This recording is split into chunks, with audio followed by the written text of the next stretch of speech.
Assalamualaikum warahmatullahi wabarakatuh. Saya Diah Febriana selaku moderator dari kelompok 1 akan mempresentasikan hasil diskusi kami tentang konsep dasar pertumbuhan dan perkembangan peserta didik. Baik, di mana materinya itu antara lain yang pertama, pengertian pertumbuhan dan perkembangan, materi kedua, hukum dan prinsip pertumbuhan atau perkembangan, materi ketiga, faktor yang mempengaruhi pertumbuhan dan perkembangan. Materi keempat, mengapa perlu memahami konsep dasar pertumbuhan dan perkembangan. Yang kelima, manfaat materi ini dipelajari ketika Anda menjadi guru.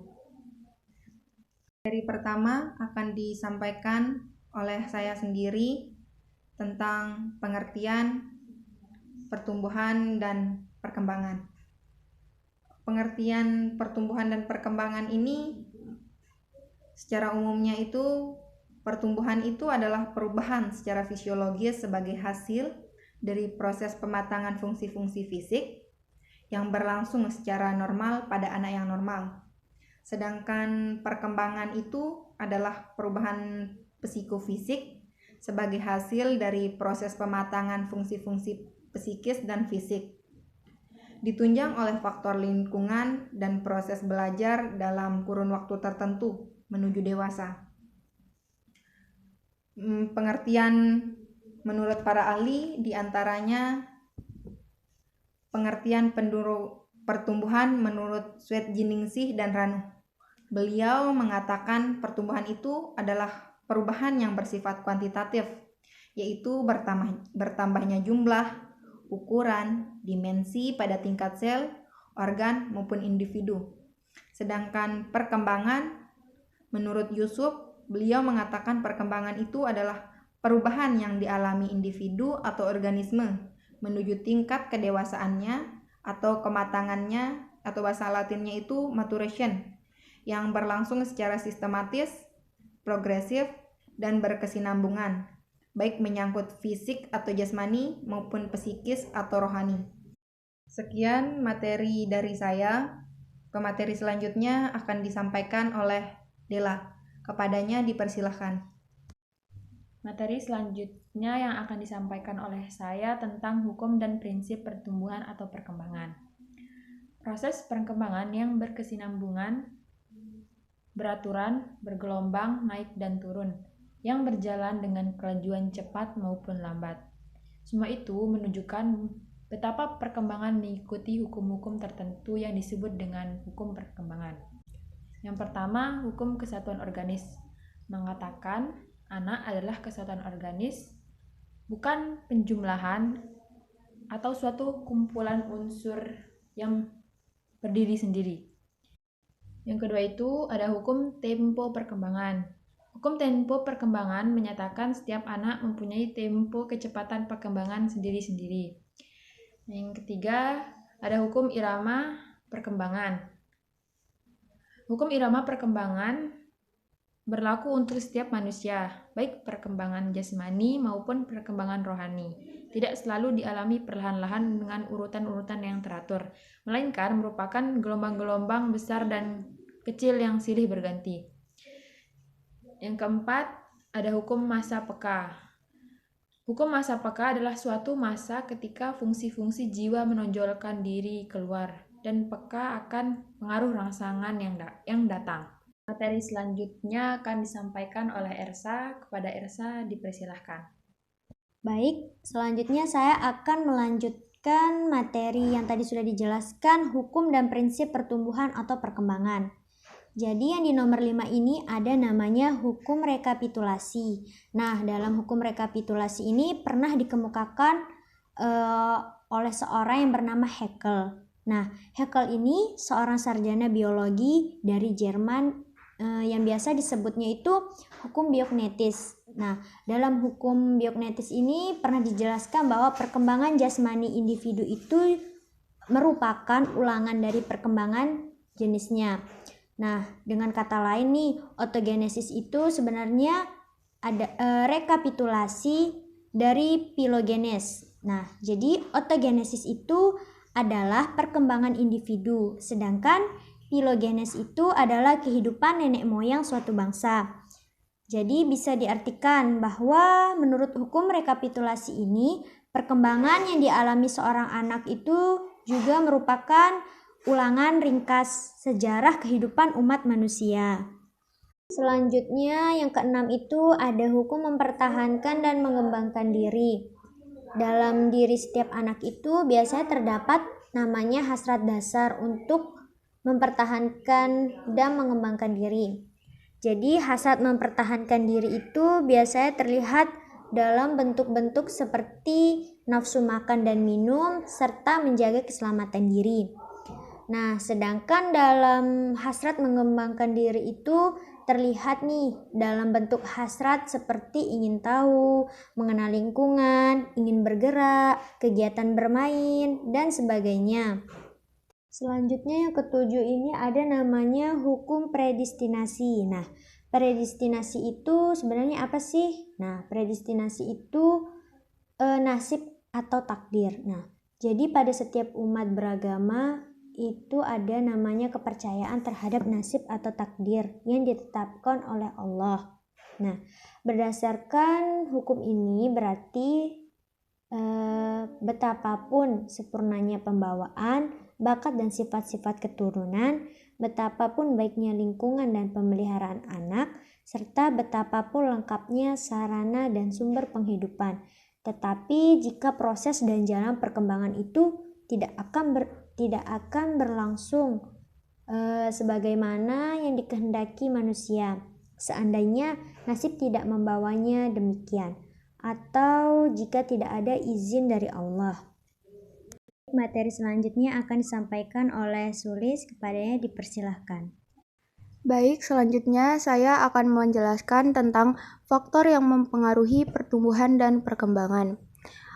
Faktor yang mempengaruhi pertumbuhan dan perkembangan terdiri dari dua faktor, yaitu faktor internal dan faktor eksternal. Faktor internal terdiri dari kondisi fisik dan kondisi psikis. Kondisi fisik merupakan faktor biologis setiap individu yang merujuk pada faktor genetik yang diturunkan oleh kedua orang tuanya. Unsur-unsur di dalam struktur genetik inilah yang memprogramkan tumbuhnya sel tubuh pada setiap manusia. Gen inilah yang menentukan warna rambut, kulit, ukuran tubuh, jenis kelamin, kemampuan intelektual, serta emosi. Potensi genetik inilah yang akan berinteraksi dengan lingkungan sehingga membentuk setiap individu untuk tumbuh dan berkembang. Selanjutnya, kondisi psikis.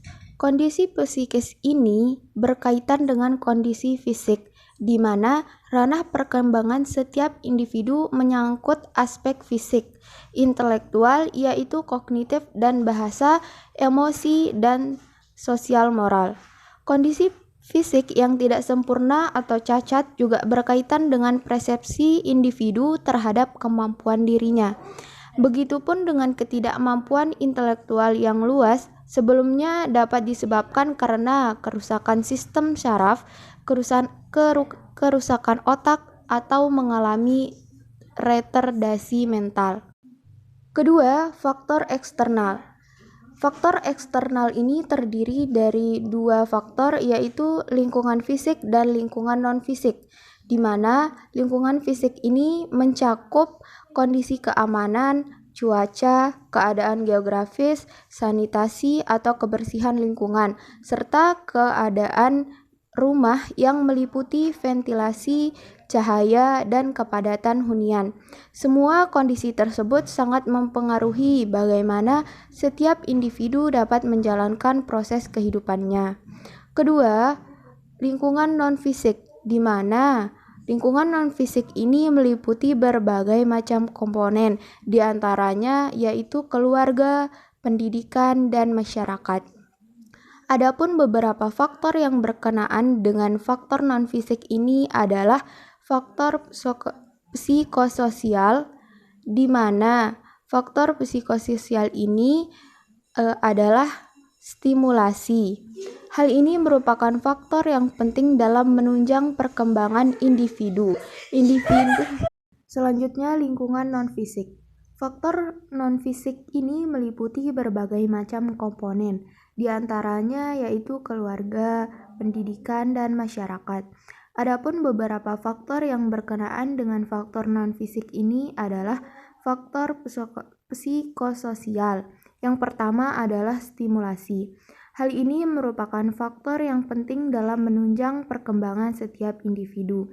Setiap individu yang mendapat stimulasi atau rangsangan yang terarah dan teratur akan lebih cepat mempelajari sesuatu karena lebih cepat berkembang dibandingkan individu yang tidak mendapatkan banyak stimulasi. Faktor psikososial yang kedua adalah motivasi. Motivasi dalam mempelajari sesuatu yang ditimbulkan dari sejak usia awal akan memberikan hasil yang berbeda pada setiap individu dalam menguasai sesuatu. Dan faktor psikososial yang ketiga adalah pola asuh dan kasih sayang dari orang tua. Faktor orang tua ini merupakan area terdekat pada setiap individu, karena individu sangat memerlukan kasih sayang, perlindungan, rasa aman, sikap, dan perilaku yang adil dari orang tua. Sekian penjelasan dari saya. Selanjutnya akan disampaikan oleh Baik Siska. Kepadanya disilahkan. Materi selanjutnya yaitu mengapa guru perlu memahami konsep ini. Yang pertama itu, kita sebagai guru itu akan mempunyai ekspektasi atau harapan yang nyata tentang anak dan remaja. Dari konsep pertumbuhan dan perkembangan ini tuh akan diketahui pada umur berapa anak mulai berbicara dan mulai mampu berpikir abstrak.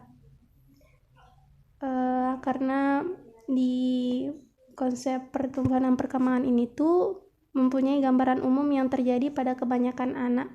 Di samping itu, akan diketahui pula pada umur berapa anak tertentu akan memperoleh keterampilan perilaku dan emosi khusus mereka.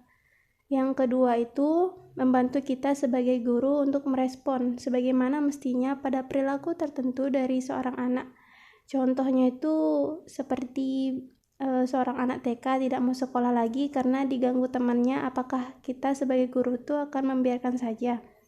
Jadi di konsep pertumbuhan dan perkembangan ini tuh akan membantu menjawab pertanyaan-pertanyaan itu dan menunjukkan sumber-sumber jawabannya. Yang ketiga yaitu membantu mengenali berbagai penyimpangan dari perkembangan yang normal.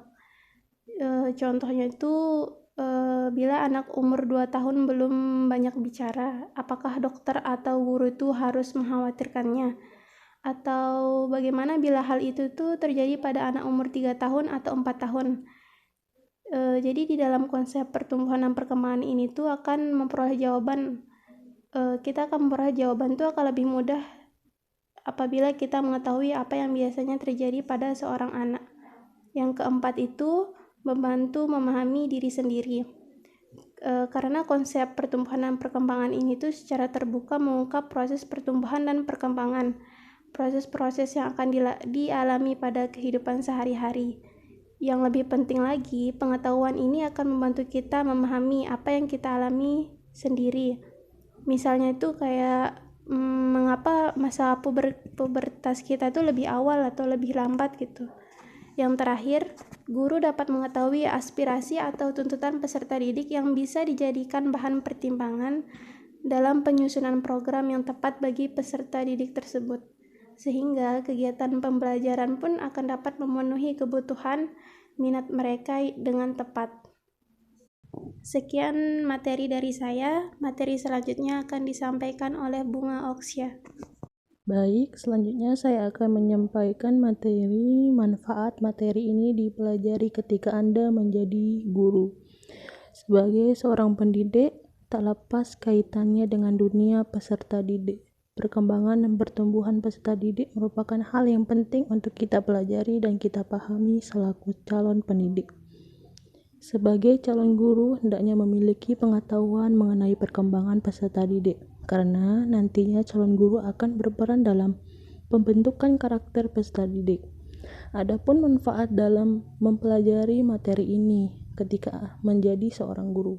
Yang pertama, dapat menciptakan ruang kelas yang tepat bagi peserta didik. Dengan guru memahami konsep perkembangan peserta didik, guru akan mengetahui karakter peserta didik sehingga dalam pembelajaran dapat memilih suasana pembelajaran yang tepat untuk diaplikasikan di ruang kelas. Yang kedua, dapat memberikan metode pembelajaran yang menarik dan bervariasi.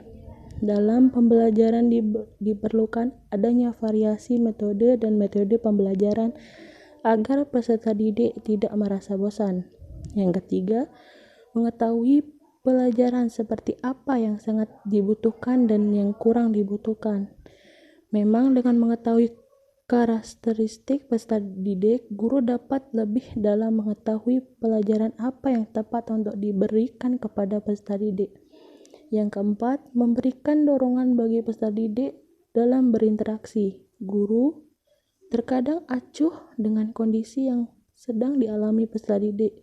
Perkembangan peserta didik dapat membantu guru dalam memberikan dorongan bagi peserta didik dalam hal berinteraksi. Yang kelima, dapat mengendalikan diri agar tidak membeda-bedakan anak yang satu dengan anak yang lainnya. Terkadang dalam proses pembelajaran di kelas, tidak sedikit guru yang membedakan peserta didik. Dengan memahami perkembangan peserta didik, guru akan sadar bahwa setiap peserta didik memiliki kemampuan motorik maupun psikomotorik yang beda-beda antara satu siswa dengan siswa yang lainnya. Yang keenam, dapat memahami peserta didik dengan baik. Manfaat yang paling utama dalam mempelajari perkembangan peserta didik adalah guru dapat memahami peserta didik dengan baik karena guru mengetahui karakteristik dan perkembangan peserta didik. Sekian dari saya kembalikan kepada moderator. Terima kasih kepada pemateri yang telah menyampaikan materinya masing-masing. Dapat disimpulkan bahwa manusia sebagai makhluk sosial senantiasa berhubungan dengan manusia lainnya dalam masyarakat. Sosialisasi pada dasarnya merupakan proses penyesuaian diri terhadap kehidupan sosial. Dengan demikian, jelaslah bahwa hubungan sosial merupakan hubungan antar manusia yang saling membutuhkan, baik dari kalangan anak-anak, remaja, dewasa, sampai orang tua. Istilah pertumbuhan tidak bisa dipisahkan secara tajam. Namun bila ingin dibedakan, maka pertumbuhan lebih menunjuk kepada perubahan fisik, sedangkan perkembangan lebih menuju kepada perubahan psikis, di mana perubahan-perubahan tersebut terjadi akibat dari kekuatan-kekuatan internal secara otomatis dan kekuatan-kekuatan dari luar. Sekian yang dapat kami sampaikan dari kelompok 1. Saya selaku moderator meminta maaf atas perkataan yang kurang berkenan. Wassalamualaikum warahmatullahi wabarakatuh.